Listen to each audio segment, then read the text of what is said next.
अभी तक यही लग रहा है सारे लोग उनके ही हैं, हम लोग इधर उधर धूप में भटक रहे हैं, कुछ भी नहीं हो रहा हमारे साथ में।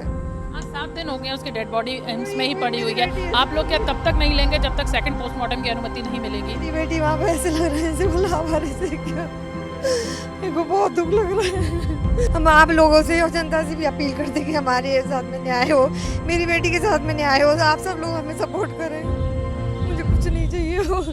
बिल्कुल देखिए, इस वक्त उसकी मदर मेरे साथ हैं, रेखा शर्मा जी इस वक्त मेरे साथ मौजूद हैं।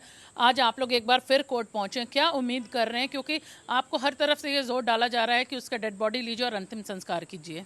हाँ जी, अभी तक तो हमें कोई उम्मीद नहीं दिख रही यहाँ पर। इसी वजह से हम कह रहे हैं कि हमारा केस दिल्ली में ट्रांसफ़र हो और SIT उसकी जांच उसका दिल्ली में हो, सुप्रीम कोर्ट में, और उसके दोबारा से पोस्टमार्टम हो। बस मेरी ये 3 है, क्योंकि यहाँ पर कुछ भी नहीं होने वाला हमारे साथ में, और हमें यहाँ पे डर है, हमें डर है। यहाँ पे परसों भी उस दिन कोर्ट में हमारे ऊपर अटैक हुआ था, कुछ लोग आके हमको कुछ भी बोल रहे हैं, गंदा बोल रहे हैं। मेरी बेटी मतलब कि लड़कियाँ बदतमीज होती है, ऐसी होती है, ऐसे ऐसे करके हमें कि हम एग्रेसिव हों, कुछ बोले उनसे, ऐसे हमारे सामने कमेंट कसे जा रहे हैं ऐसे। कल आप मुख्यमंत्री के OSD से भी मिली थी, आप लोगों ने वहां पर भी गुहार लगाई थी कि उसका सेकंड पोस्टमार्टम करवाया जाए और SIT यहाँ पर गठित की जाए। सरकार की तरफ से जो OSD है उनकी तरफ से क्या आश्वासन मिला आपको? वहाँ पे हमें कोई मतलब थोड़ा ऐसे बोला है, मगर ज़्यादा उनका कोई नहीं था। उन्होंने हमें जो उम्मीद थी उनसे वो हमें नहीं फुलफिल है, हम सेटिस्फाइड नहीं है। बस हमारा वहाँ से उन्होंने बोला कि उनके जुरिडिक्शन का नहीं है, ये उनके जुरिडिक्शन में नहीं आता है, ये सिर्फ जुडिशरी का मैटर है, तो उसमें वो कुछ नहीं कर पाएंगे हमारी हेल्प। तो हमें वहाँ से कुछ हेल्प नहीं मिली है। हमारी सारी उम्मीद थी जो CM से, वो हमारी पूरी नहीं हुई है। अभी तक यही लग रहा है सारे लोग उनके ही हैं, हम लोग इधर उधर धूप में भटक रहे हैं, कुछ भी नहीं हो रहा हमारे साथ में। आज 7 दिन हो गए उसकी डेड बॉडी एम्स में ही पड़ी हुई है। आप लोग क्या तब तक नहीं लेंगे जब तक सेकंड पोस्टमार्टम की अनुमति नहीं मिलेगी? मेरी बेटी वहाँ पे ऐसे लग रहा है जैसे बोला हमारे से क्या, मेरे को बहुत दुख लग रहा है। मैम कौन नहीं चाहता अपनी बेटी का क्रिमिनेशन करना, बट हमारे जो हम we are not satisfied with the first postmortem report, क्योंकि एम्स में उनके अपने लोग हैं यहाँ के। जब हमारे यहाँ की पुलिस हेल्प नहीं करी तो हम कैसे समझ ले कि एम्स में डॉक्टर्स हमारी हेल्प करी होगी, उन्होंने सही रिपोर्ट दी होगी। इसीलिए हमारा सेटिस्फेक्शन, अगर उनको डर नहीं है तो फिर हमारा सेकंड पोस्टमार्टम के लिए हमें अप्रूवल क्यों नहीं मिल रहा है? अब बताइए ना। बहुत ज़्यादा आप लोग यहाँ पर परेशान हैं, गुहार लगा कर, पुलिस हो, प्रशासन हो, सरकार हो, सबसे थक चुके हैं। लेकिन क्या आप लोग का यही फाइनल फैसला है कि जब तक ये अनुमति नहीं मिलेगी आप लोग डेड बॉडी नहीं लेंगे? हाँ जी, हमें अपना केस दिल्ली में ट्रांसफ़र करना है। यहाँ पर हमें बिल्कुल भी, हमें किसी से भी कोई उम्मीद नहीं है कि हमारे साथ में न्याय होगा। हम आप लोगों से और जनता से भी अपील करते कि हमारे साथ में न्याय हो, मेरी बेटी के साथ में न्याय हो, आप सब लोग हमें सपोर्ट करें, मुझे कुछ नहीं चाहिए हो, मुझे कुछ भी नहीं चाहिए हो। त्रिशा की शादी को सिर्फ 5 महीने हुए थे। इन 5 महीनों के 1 महीने बाद से शादी के जो चैट वगैरह हम लोगों ने देखा है, जो पढ़ा है कि वो बहुत ज़्यादा परेशान थी। 3 दिन पहले भी उसने आपसे कहा था कि मम्मी मुझे आकर ले जाओ। वो बीच बीच में थोड़ा थोड़ा करता था, सही हो जाता था।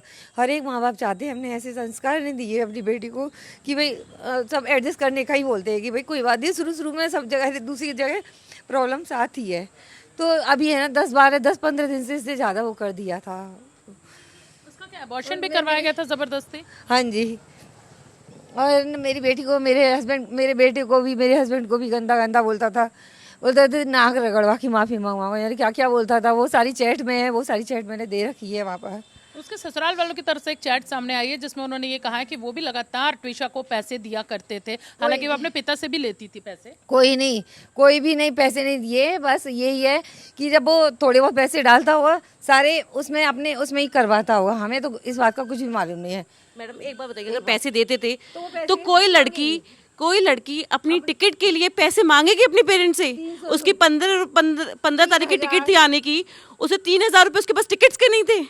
वो अपने पेरेंट्स से बोलती पापा मुझे पैसे दे दो, मुझे टिकट्स करानी है, पापा से बोलो मुझे पैसे भेज दें। उसको 13 तारीख की टिकट हुई है हमारी, फिर 15 तारीख की उसने करी है, तो वो उसके मोबाइल में ही हो गई, उसने पैसे मांगे, वो वाली चैट मेरे पास में है। अगर ये इतना पैसे देते तो वो 3-3 हज़ार रुपये नहीं मांगती हमसे। आप लोगों ने एक बहुत बेहतर परिवार देखकर बेटी की शादी की थी, लेकिन कब से परेशानी आना शुरू हुई और कहाँ से शुरुआत हुई? क्या दहेज को लेकर परेशान थे या उसके व्यक्तित्व को लेकर ट्विशा के उनको कोई शिकायत थी? 2 महीने थोड़ा सही रहा, वो भी है ना हनीमून पे भी गए थे, वहाँ पे भी झगड़ा हुआ था, एक झगड़ा किया था इसने, कोई गंदा बोलता था, अपने माँ बाप के सामने सीधा हो जाता है, मम्मी के सामने सीधा हो जाता है। और मेरी बेटी को जैसे ही अकेला देखती तो टॉन्टबाजी करता था, कुछ ना कुछ गंदा कमेंट करता था। क्या ड्रग्स भी लेता था समर्थ? ऐसा क्या आरोप है आप लोगों का कि वो ड्रग्स भी लेता था? हाँ जी, हाँ जी, ड्रग्स लेता था वो।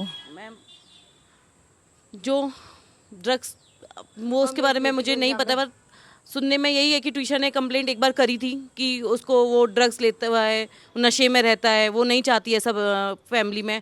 और वॉशन का यही था कि वो ऐसा बच्चा नहीं चाहती थी जिसका मतलब वो अपनी पहले शादी को स्टेबल करना चाहती थी, इसीलिए वॉशन का रहा। पहले शादी स्टेबल रहेगी क्योंकि अनप्लान्ड प्रेगनेंसी थी और वो अपने करियर पे भी फोकस कर रही थी, क्योंकि उसकी जॉब छूटी तो उसके पति बहुत ताने देता था कि तेरी जॉब छूट गई, तू कैसी जॉब करती है, तू पढ़ी लिखी नहीं है इसलिए तेरी जॉब चली गई। और अगर वो पढ़ी लिखी नहीं है तो उसका करियर देखिए ना, आप उसका देखिए 2012 में वो मिस पुणे रह चुकी है, उसकी 2 तेलुगु मूवीज हैं, इतने भी आ ब्रांड्स को चुकी है। इतने ब्रांड्स को उसने प्रमोट किया है। अब ऐसी लड़की को वो बोल रहा है कि वो अनएजुकेटेड है। जो जर्मन कंपनी में मार्केटिंग मैनेजर थी वो अनएजुकेटेड है। बीच में स्थितियां इतनी ज्यादा बिगड़ी थी कि आप उसे लेने भी आए थे, फिर आखिर क्यों नहीं ट्विशा को दिल्ली में ही रखा आप लोगों ने? क्या ससुराल वालों ने फिर से मिलजुल कर समझौता करके बुला लिया था? नहीं, मतलब हम वो आ गई थी मेरी बेटी, फिर वापस है ना दोबारा से यही हुआ था कि भाई मतलब उन्होंने बोला कि भाई यहाँ पर घर पे आ जाएं, तो उसका भी थोड़ा उनकी समर्थ की मम्मी थोड़ा रो गई थी, तो बोली मम्मी सब सही हो जाएगा, चलो कोई बात नहीं, एक बार और ट्राई कर लेते हैं, देखते हैं। तो वो चली गई थी वो, फिर 30 अप्रैल को गई थी वो। फिर हमें नहीं पता वो क्या वो मतलब कैसे सब हुआ। 30 अप्रैल से वो और ज़्यादा तंग करता था उसको। ये भी बताया जा रहा है कि ट्विशा की शादी बहुत हाई प्रोफाइल तरीके से हुई थी, बहुत सारे न्यायिक विभाग के जो अधिकारी हैं वो इस शादी में जुटे थे। हाँ जी, हाँ जी, और हमने अपनी सामर्थ्य मतलब बहुत ज़्यादा अच्छे से शादी करी थी उसकी, बहुत अच्छी तरह से शादी करी थी। मुझे क्या पता थी कि वो 5 महीने तक ही वो रहेगी, वो 5 महीने में चली जाएगी। ट्विशा से आपकी आखिरी बार बात कब हुई थी? 12 तारीख को वो संदिग्ध हालातों में अपने कमरे में मिली थी, आप लोग को बताया गया था कि उसकी मौत हो चुकी है। उससे पहले जब आपकी 3 घंटे पहले बात हुई तब ट्विशा ने क्या कहा था कि उसे मार पीट रहे हैं क्या? हाँ जी, तो वो उसकी थोड़ी देर पहली बात हुई थी, 15-20 मिनट पहली बात हो रही थी, जब वो रो रही थी। उसके बाद में फिर हमने उसकी समर्थ की मम्मी को फ़ोन किया था, एक बार फ़ोन किया नहीं उठाया, दोबारा से फ़ोन किया तब उन्होंने उठाया। थोड़ी देर बोले अभी रुको हम देखते हैं, तो फिर है ना बाद में वो आया सी इज़ नो मोर, बोले डॉक्टर बोले सी इज़ नो मोर। हमने बोले भाई बाहर मेरी बहू भी आर्मी में डॉक्टर है, तो उसने भी बोला कि CPR दो जो भी रहता है, तो बोले हम डॉक्टर है, क्योंकि उनके फैमिली डॉक्टर ही थे वो, उन्होंने ही सब देखा। ऊपर बता रहे ऊपर ख़त्म हुई है, ऊपर ख़त्म हुई है, तो CPR ऊपर देना चाहिए था, छत पे देना चाहिए था। वो नीचे लेके आए हैं, कैमरे के सामने CPR दे रहे हैं ताकि वो सबूत ऊपर नहीं उसमें सांस है, तो उसको लेके डायरेक्ट गाड़ी में लेके जाते हैं, हॉस्पिटल लेके जाते हैं।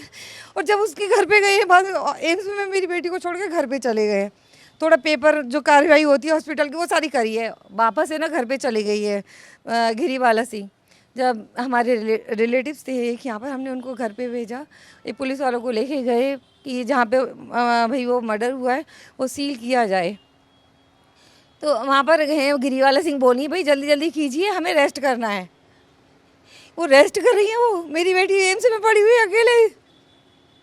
ट्विशा के घर में कौन कौन था? उसके ससुराल में आप लोगों का कहना है कि उसकी सास और पति परेशान करते थे, बस दोनों उसके ही, अलावा वही और दो। क्या ससुर भी थे या और नहीं, कौन-कौन है? ससुर तो है नहीं उनके, और कोई नहीं था, वही दोनों रहते थे। यही दोनों से प्रताड़ित करते हाँ थे? जी, नहीं मतलब सास का यही था कि वो भाई ये नहीं करो, वो नहीं, मतलब थोड़ा ऐसे हर चीज़ पे रोक टोक, हर चीज़ पे रोक टोक करती थी वो सास। ट्विशा के आने जाने पर बाहर भी क्या रोक थी, क्योंकि वो उसके चरित्र पर भी पति शक करता था? हाँ जी, बहुत बहुत ज़्यादा। जबकि वो पहले से 1 साल बोले, 1 साल से मैं सब ये जेल लाऊं। जब 1 साल से तू बात कर रहा है, 1 साल से बात कर रहा है, तूने शादी क्यों करी मेरी बेटी से? गंदा बोल रही तू, झूठ बोल रही तू। ये शादी कैसे हुई थी? कि आप लोगों की मर्जी से या वो डेटिंग ऐप पर मिली थी ट्विशा उससे? डेटिंग ऐप से मिले थे, डेटिंग ऐप से मिले थे। बाद में फिर इन लोगों का फ़ोन आया था, बात कर रहे थे, उन लोगों का फ़ोन आया था भी बाद में कि हमें भाई ट्विशा पसंद है, तो ऐसे ही करके शादी हुई थी।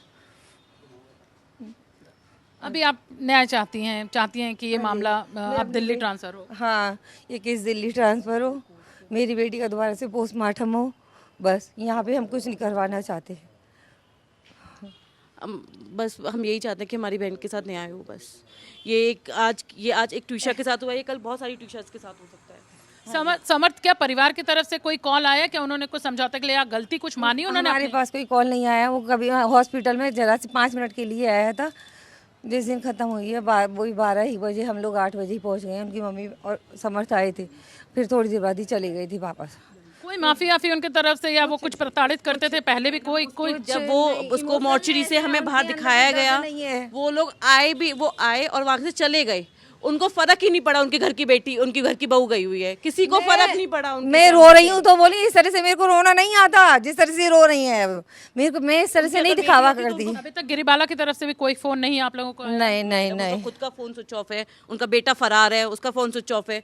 क्या ही उम्मीद करोगे उन आप लोगों को फोन मिला क्या? ट्यूशा का जो फोन जब्त किया गया था, या 2 फोन बताए जा रहे हैं लेकिन एक फोन गायब है, एक पुलिस के पास है।